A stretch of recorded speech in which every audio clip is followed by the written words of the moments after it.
Ladies and gentlemen, it is all politics by Simon Kolawole. This is Synok Media.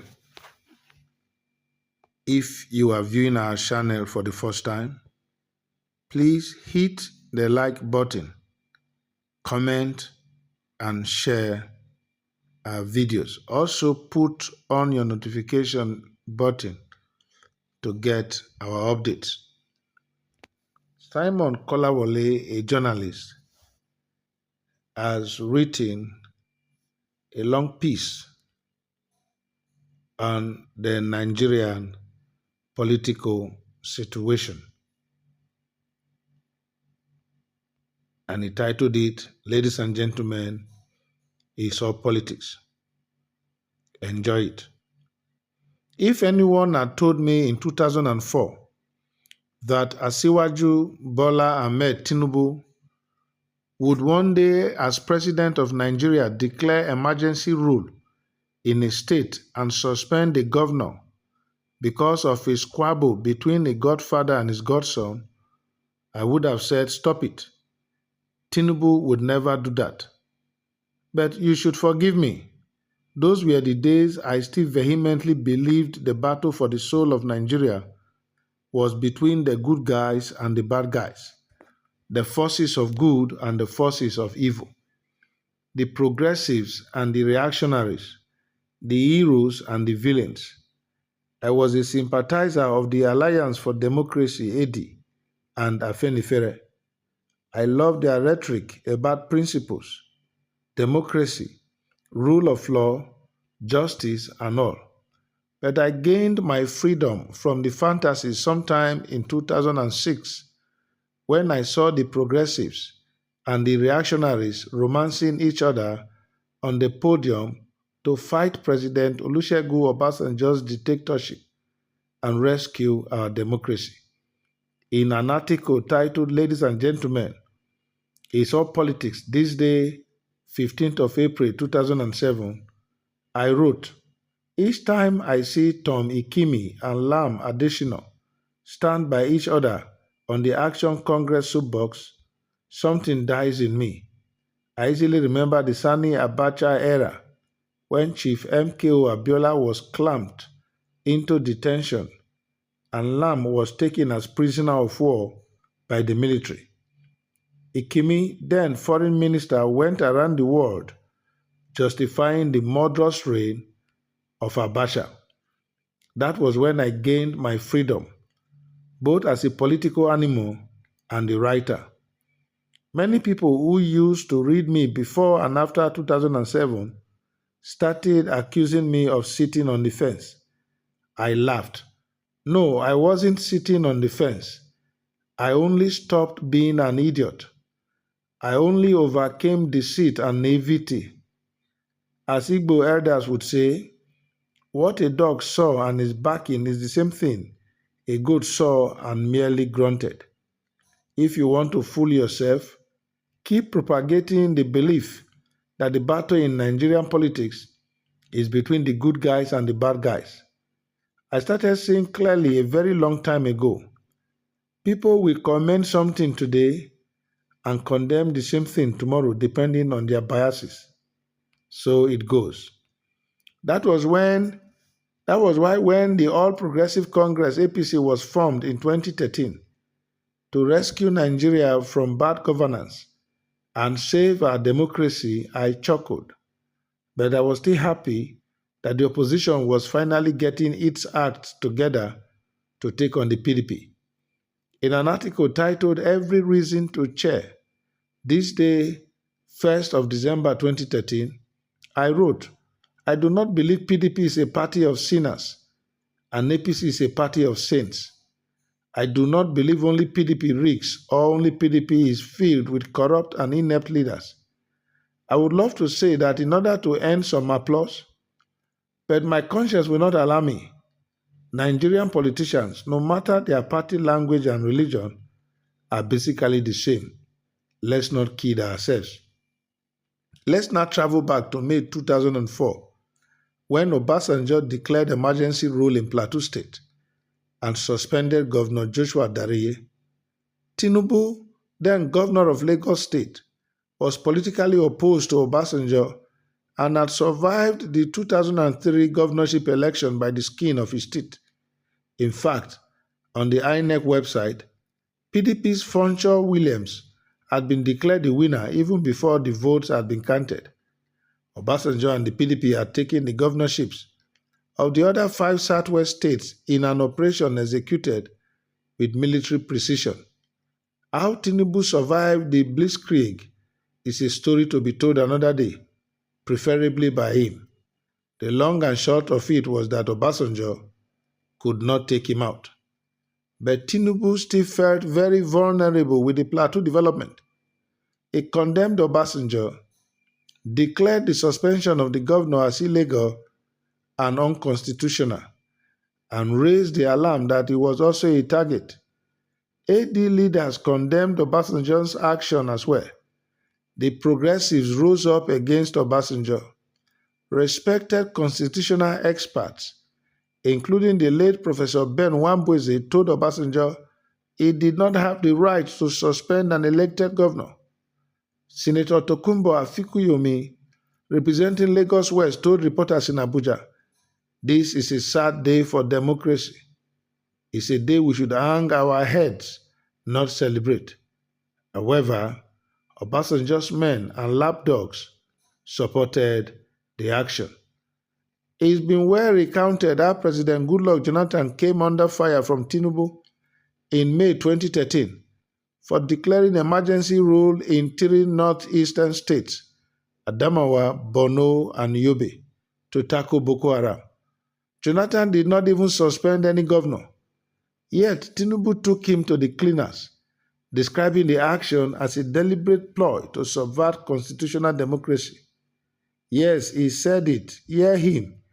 The body language of the Jonathan administration leads any keen watcher of events with unmistakable conclusion of the existence of a surreptitious but barely disguised intention to muzzle elected governments for diabolic partisanship chaired towards 2015.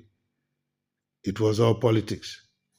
Mr. Mohammed Bello Adoke, then Attorney General, said he had advised against suspending the governors because no single constitutional provision gives the president such powers.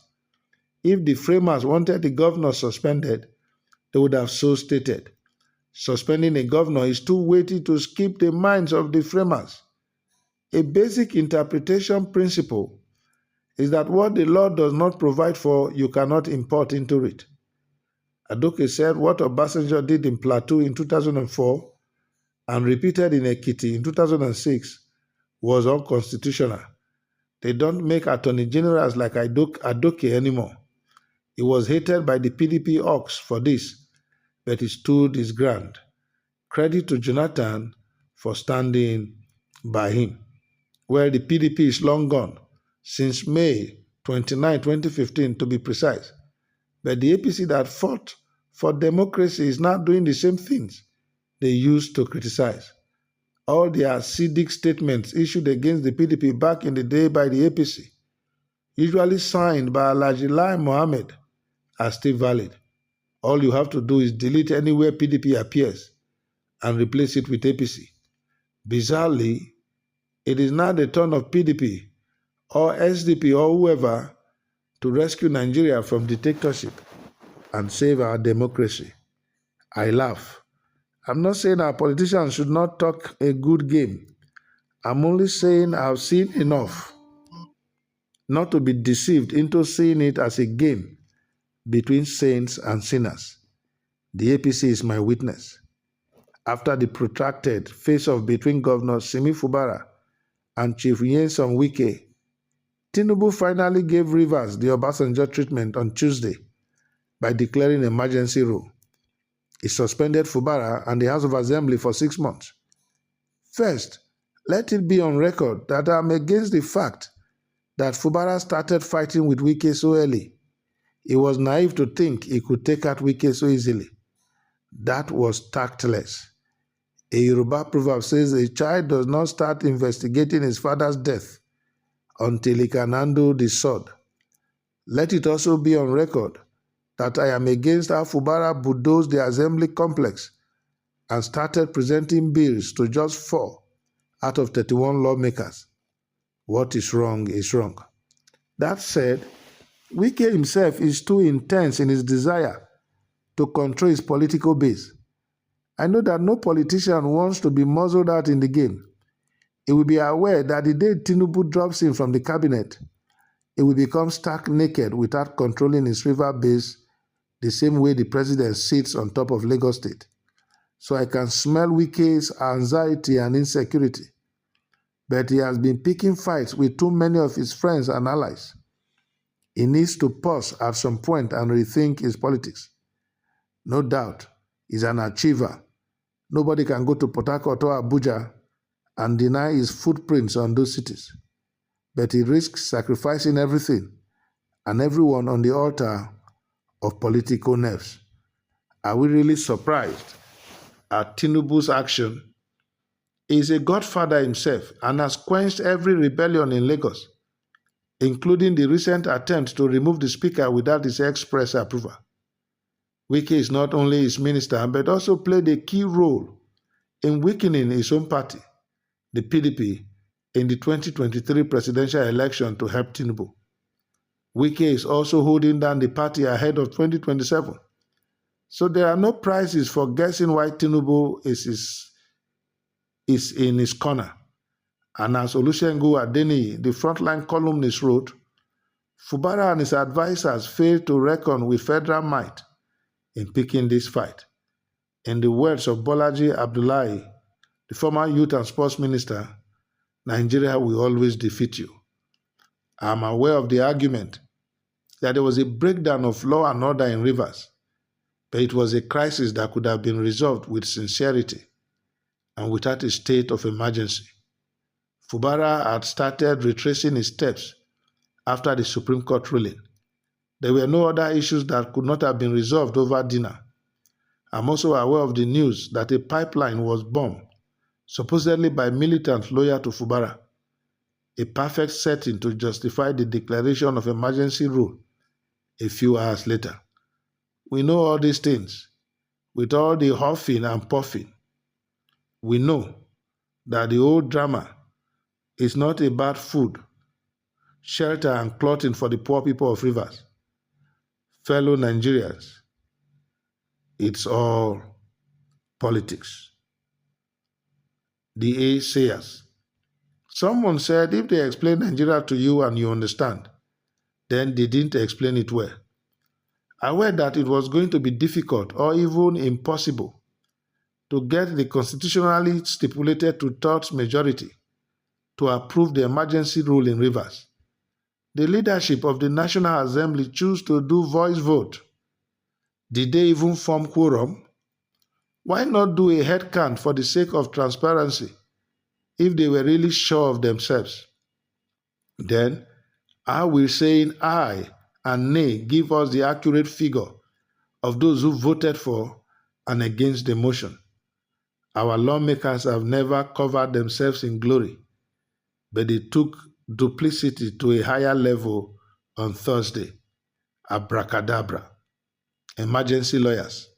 Some commentators have tried to justify the emergency rule in Rivers by referring to the Emergency Powers Act 1961 that the Balewa government used to suspend the Western Region government in 1962. They contend that the law is still valid. The late Professor Ben Wambueze addressed this issue as far back as 2004 by explaining that the law lapsed under Section 65(2) of the 1960 Constitution, which defined its lifespan. It was no longer enforced thereafter, he wrote, and was not even reproduced in the laws of Nigeria 1990. That apart, I think the framers of the 1979-1999 constitutions would have incorporated the provisions under Section 305 if they wanted the laws and regulations retained. Easy. Crude arrangement. When you think it is all calm and quiet, then another eruption. The Naira for crude deal between the Nigerian National Petroleum Company NNPC Limited, and local refineries seemed to be going well, at least in my reckoning. Then we woke up one day to learn that it had ended and a renewal was being negotiated. In the meantime, the Dangote refinery has stopped loading products for local markets, a situation that could cause shortages and hurt the economy. I have lost interest in the underlying politics, but whatever the issues are, they are to be sorted out. Why do we wait till the end of a deal before renegotiating? Why create an avoidable lacuna?